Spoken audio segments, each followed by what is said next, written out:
Hi guys, എല്ലാവർക്കും സ്വാഗതം. വളരെ പെട്ടെന്ന് കുറഞ്ഞ ചേരുവകൾ കൊണ്ട് ഉണ്ടാക്കാൻ പറ്റുന്ന ഒരു ചട്നിയാണ് നമ്മളിന്ന് തയ്യാറാക്കാൻ പോകുന്നത്. ദോശയുടെ കൂടെയും ഇഡ്ഡലിയുടെ കൂടെയും അതുപോലെ ചപ്പാത്തിയുടെ കൂടെയും വേണമെങ്കിൽ നമുക്കിത് ഉപയോഗിക്കാവുന്നതാണ്. അതിനായിട്ട് നമുക്ക് വേണ്ട സാധനങ്ങൾ, ഞാനിവിടെ ഒരു 3 ചെറിയ തക്കാളി എടുത്തിട്ടുണ്ട്. എനിക്ക് വലിയ തക്കാളിയാണ്, 2 എടുത്താൽ മതി. അതോടൊപ്പം തന്നെ ഒരു വലിയ സബോള ചെറുതായിട്ട് അരിഞ്ഞു വെച്ചിട്ടുണ്ട്. ഒരു 6 അല്ലി വെളുത്തുള്ളി അരിഞ്ഞു വെച്ചിട്ടുണ്ട്. അതുപോലെ തന്നെ ഒരു പച്ചമുളകിൻ്റെ പകുതി എടുത്തിട്ടുണ്ട്. അതും ഇവിടെ അരിഞ്ഞെടുത്ത് ഞാൻ വെച്ചിട്ടുണ്ട്.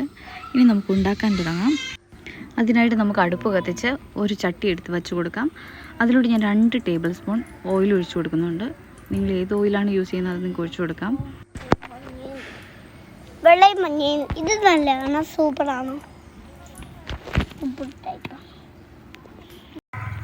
ഒരു 15 സെക്കൻഡ് ഇതൊന്ന് വഴറ്റി കഴിഞ്ഞിട്ട് പച്ചമുളക് അരിഞ്ഞ് വെച്ചിരിക്കുന്നതും കൂടി നമുക്ക് ഇതിലേക്ക് ആഡ് ചെയ്ത് കൊടുക്കാം. അത് നമുക്ക് നല്ലപോലെ ഒന്ന് വഴറ്റി കൊടുക്കാം. ഇനി എണ്ണ ചൂടായി വരുമ്പോൾ നമ്മൾ എടുത്തു വെച്ചിരിക്കുന്ന വെളുത്തുള്ളി അതിലേക്ക് ഇട്ട് കൊടുക്കാം. ഒരു 2 മിനിറ്റ് ഇതൊന്ന് വഴറ്റി കഴിയുമ്പോൾ നമ്മൾ അരിഞ്ഞ് വെച്ചിരിക്കുന്ന സബോള നമുക്കിതിലേക്ക് ഇട്ട് കൊടുക്കാം. ഇതിനെ നമുക്കൊന്ന് ഇളക്കി കൊടുക്കാം.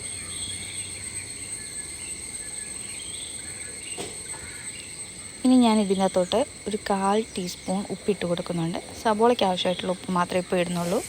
ബാക്കിയുള്ളത് നമുക്ക് പിന്നീട് ഇടാം. സബോള ഇവിടെ വഴന്നു വന്നിട്ടുണ്ട്. ഈ പരുവായാൽ മതി. ഇനി ഇതിലൂടെ നമുക്ക് എടുത്തു വെച്ചിരിക്കുന്ന തക്കാളി ഇട്ട് കൊടുക്കാം. ഇതിന് നന്നായിട്ടൊന്ന് നമുക്ക് വഴറ്റിയെടുക്കാം. അതിനുശേഷം നമുക്ക് ഇതിലോട്ട് ആവശ്യമായ പൊടികൾ ഇട്ട് കൊടുക്കാം.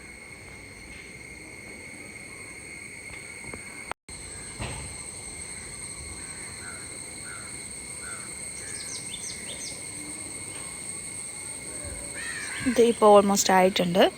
ഇത്രയും വഴന്നാൽ മതി. നമുക്ക് ഇതിലോട്ടിന് പൊടികൾ ഇട്ട് കൊടുക്കാം. ഞാൻ ആദ്യം ഒരു 1/4 ടീസ്പൂൺ കായത്തിൻ്റെ പൊടി ഇട്ട് കൊടുക്കുന്നുണ്ട്. ഇതൊന്ന് മിക്സ് ചെയ്ത് കൊടുക്കാം. അതിനുശേഷം നമുക്കിതിലോട്ട് വേണ്ടത് ഒരു 3/4 ടീസ്പൂൺ കാശ്മീരി മുളക് പൊടിയാണ് ഞാൻ എടുത്തിരിക്കുന്നത്. നിങ്ങൾക്ക് എരിവുള്ള മുളക് പൊടിയാണ് വേണ്ടതെങ്കിൽ എരിവുള്ള മുളക് പൊടി എടുക്കാവുന്നതാണ്. ഇനി നമുക്കിത് നന്നായിട്ടൊന്ന് ഇളക്കി കൊടുക്കാം. ഞാൻ ഇവിടെ ലോ ഫ്ലെയിമിലാണ് ഇട്ടിരിക്കുന്നത്. മുളക് പൊടിയുടെ പച്ചമണമൊക്കെ മാറുന്നവരെ നമുക്ക് ഇളക്കി കൊടുക്കാം.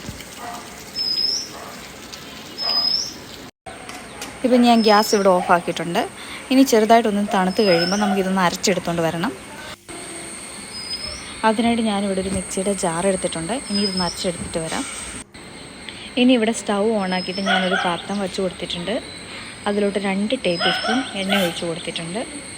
എണ്ണ ഇനി ചൂടായി വരുമ്പോൾ അതിലോട്ട് കടുക് ഇട്ട് കൊടുക്കാം. കടുകെല്ലാം ഇവിടെ പൊട്ടി വന്നിട്ടുണ്ട്. ഞാനൊരു 1/2 ടീസ്പൂൺ കടുകാണ് ഇട്ട് കൊടുത്തിരിക്കുന്നത്. ഇവിടെ കടുകെല്ലാം പൊട്ടി വന്നിട്ടുണ്ട്. ഇനി ഇതിനകത്തോട്ട് നമുക്ക് ഉഴുന്നിട്ട് കൊടുക്കണം. അതൊരു 3/4 ടീസ്പൂൺ ഉഴുന്നെടുത്തിട്ടുണ്ട്. ഉഴുന്ന് നല്ലപോലെ ഒന്ന് ചുമന്ന് വന്ന് കഴിയുമ്പോൾ നമുക്കിതിലോട്ട് 2 വറ്റൽമുളക് ചെറുതായിട്ട് മുറിച്ചിട്ട് നമുക്ക് ഇട്ട് കൊടുക്കാം. ഇത് നല്ലപോലെ ഒന്ന് മൂപ്പിച്ചെടുക്കാം.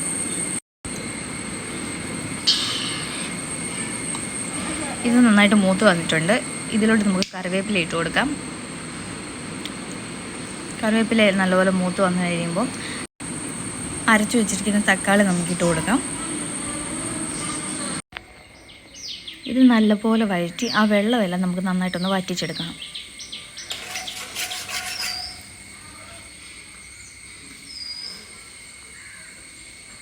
ഇതായി വന്നിട്ടുണ്ട്.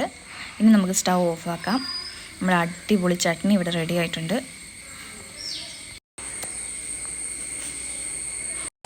വളരെ എളുപ്പത്തിൽ ഉണ്ടാക്കാൻ പറ്റുന്ന ഒരു റെസിപ്പിയാണിത്. നിങ്ങളെല്ലാവരും ഒന്ന് ട്രൈ ചെയ്ത് നോക്കണം.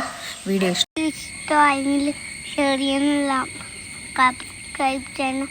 ടാറ്റാ, ബൈ.